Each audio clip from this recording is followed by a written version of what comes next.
രാജ്ഭവനിൽ നടക്കുന്ന സർക്കാർ പരിപാടികൾ മതപരമായ ചടങ്ങുകളാക്കി മാറ്റാനുള്ള കേരള ഗവർണറുടെ നടപടി അതീവ ലജ്ജാകരവും പ്രതിഷേധാർഹവുമാണ്.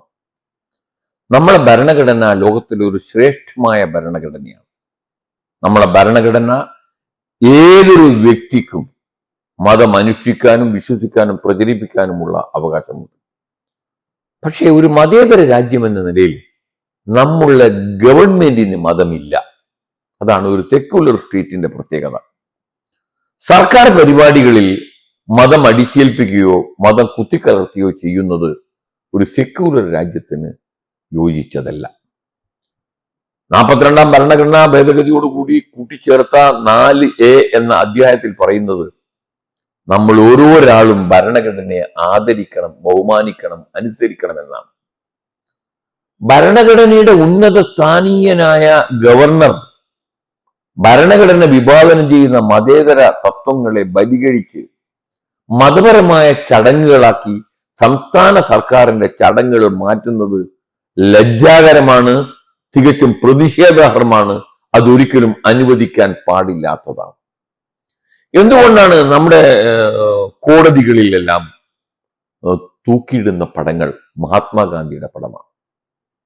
എന്തേ അവിടെ ആ ഇരിക്കുന്ന ജഡ്ജിയുടെ വിശ്വാസത്തിനനുസരിച്ചുള്ള പടങ്ങളും സൂക്തങ്ങളും എഴുതി വെച്ചുകൂടാ? നമ്മുടെ സ്റ്റേറ്റ് ഗവൺമെന്റ് അല്ലെങ്കിൽ നമ്മുടെ പൊതു സ്ഥാനീയങ്ങൾ, ഭരണഘടന സ്ഥാനീയങ്ങൾ, അവർക്ക് മതമില്ല. ഇന്ത്യൻ ഭരണഘടന അനുസരിച്ച് ഇന്ത്യയിലെ ഒരു പൗരന്റെ മതം എന്ന് പറയുന്നത് അദ്ദേഹത്തിന്റെ ഒരു ഇൻഡിവിജ്വൽ മാറ്ററാണ്, ഒരു വ്യക്തിഗത വിഷയമാണ് മതം. ആ മതത്തെ ഒരു കാരണവശാലും നമ്മൾ ഒരു സംസ്ഥാന സർക്കാരിന്റെ അല്ലെങ്കിൽ ഔദ്യോഗിക പരിപാടിയുടെ ഭാഗമാക്കി മാറ്റാൻ ഒരു ഭരണഘടനയുടെ ഉന്നത സ്ഥാനീയത്തിരിക്കുന്ന ഗവർണർ ശ്രമിക്കുന്നത് ലജ്ജാകരമാണ്, അതീവ ഗുരുതരമായ ഒരു ഭരണഘടനാ പ്രശ്നമാണ് എന്ന് പറയേണ്ടി വന്നതിൽ ഖേദിക്കുന്നു.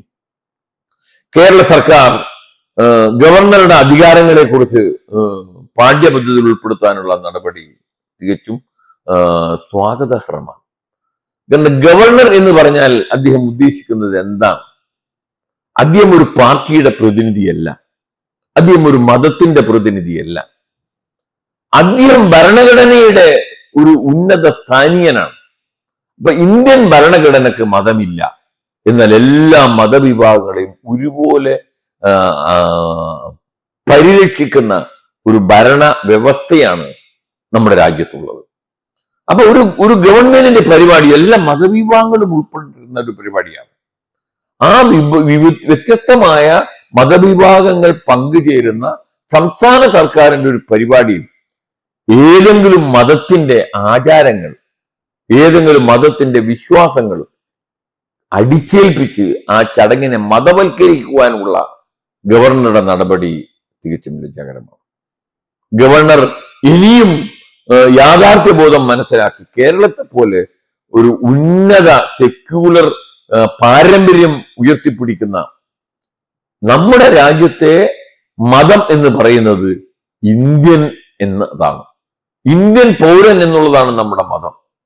1971 ബംഗ്ലാദേശ് യുദ്ധം കഴിഞ്ഞ് ബംഗ്ലാദേശിന്റെ പ്രഥമ സ്വാതന്ത്ര്യദിന ചടങ്ങിൽ ഇന്ദിരാഗാന്ധിയായിരുന്നു വിശിഷ്ടാതിഥി. അപ്പൊ അവിടുത്തെ ജനങ്ങൾ ഇന്ദിരാഗാന്ധിയെ സാക്ഷി നിർത്തി ഒരു മുദ്രാവാക്യം വിളിച്ചിരുന്നു. അവർ വിളിച്ചു പറഞ്ഞു, we are neither Hindus nor Muslims, we are Bengalis. അതാണ് ഇന്ത്യൻ സംസ്കാരം. ഇന്ദിരാഗാന്ധിയുടെ സാന്നിധ്യത്തിൽ ബംഗ്ലാദേശിലെ ജനങ്ങൾ ഉയർത്തിപ്പിടിച്ചതാണ് നമ്മൾ ഹിന്ദുവോ മുസ്ലിമോ അല്ല, നമ്മൾ ബംഗാളികൾ എന്ന് പറഞ്ഞു. നമ്മൾ we are Indians, we are neither Hindus nor Muslims, we are Indians. നമ്മളെ ഒന്നിപ്പിക്കുന്നത് ഒരു ഇന്ത്യൻ എന്ന വികാരമാണ്. ആ ഇന്ത്യൻ എന്ന വികാരത്തെ വിള്ളലേൽപ്പിക്കാനുള്ള ഏത് ശ്രമവും ഗവർണറല്ല, പ്രധാനമന്ത്രിയല്ല, രാഷ്ട്രപതിയാണെങ്കിലും അത് എതിർക്കപ്പെടേണ്ടതാണ്, അത് അപലപിക്കപ്പെടേണ്ടതാണ്, അതൊരിക്കലും നാട്ടിൽ സംഭവിക്കാൻ പാടില്ലാത്തതാണ്. അതുകൊണ്ടാണ് പറഞ്ഞത്, ഗവർണറെ പോലുള്ള ഉന്നത സ്ഥാനീയത്തിലിരിക്കുന്ന ഒരു വ്യക്തി നമ്മുടെ ഭരണഘടന അനുസരിക്കാൻ ബാധ്യസ്ഥനാണ്. നമ്മുടെ ഭരണഘടനാ ഭേദഗതിയോടുകൂടി 4A എന്ന് പറയുന്ന മൗലികമായ കർത്തവ്യങ്ങളിൽപ്പെട്ട ഒന്നാണ് ഭരണഘടന അനുസരിക്കുക, ഭരണഘടന പ്രചരിപ്പിക്കുക.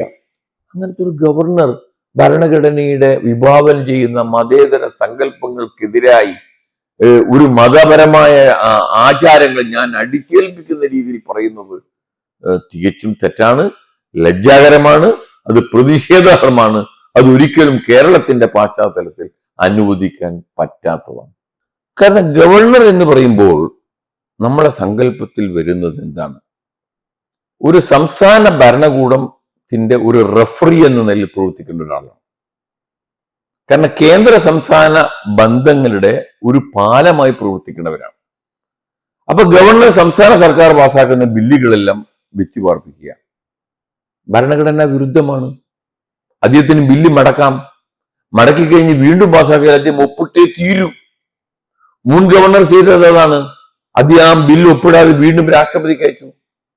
രാഷ്ട്രപതിയെക്കാളും കൂടുതൽ അധികാരമുള്ള ഗവർണർക്ക് പോലും ജനങ്ങൾ തെരഞ്ഞെടുത്ത നിയമസഭ പാസാക്കിയ ബില്ല് അധികകാലം വെച്ചു പാർപ്പിക്കുന്നത് ജനഹിതത്തിനെതിരെയുള്ള ഒരു നടപടിയാണ്.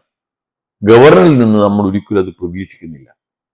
കാരണം ജനങ്ങൾ തെരഞ്ഞെടുത്ത ഒരു അസംബ്ലി പാസാക്കുന്ന ബില്ല് ഭരണഘടനാ വിരുദ്ധമാണെങ്കിൽ ചാലഞ്ച് ബിഫോർ കോൺസ്റ്റിറ്റ്യൂഷണൽ കോർട്ട്.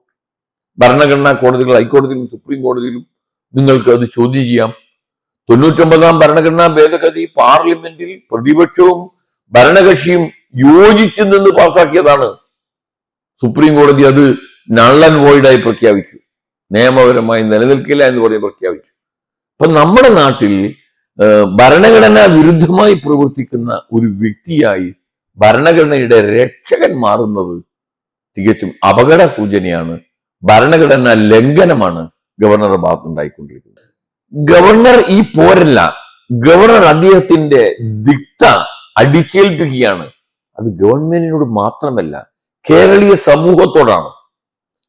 ഗവൺമെന്റിനോട് മാത്രമല്ല ഈ ഗവർണർ ഏറ്റുമുട്ടുന്നത്. കേരളത്തിലെ ജനങ്ങൾ വിശ്വസിക്കുന്ന വിശ്വാസ പ്രമാണം എന്ന് പറയുന്നത് മതേതരത്വമാണ്. അവർക്ക് മതമില്ല, അവരെല്ലാം ഇന്ത്യക്കാരെന്ന ഒരു കൺസെപ്റ്റിലാണ് ജീവിക്കുന്നത്. അവിടെയാണ് ഗവർണർ വർഗീയ വിദ്വേഷത്തിന്റെ വിഷലിപ്തമായ ഒളിയമ്പുകൾ ജനങ്ങളിലേക്ക് അടിച്ചേൽപ്പിക്കുക. അത് പബ്ലിക് ഫംഗ്ഷൻ അല്ലേ ഗവർണർ ജാതിയും മതവും കൊണ്ടുവരാൻ ശ്രമിക്കുന്നത്?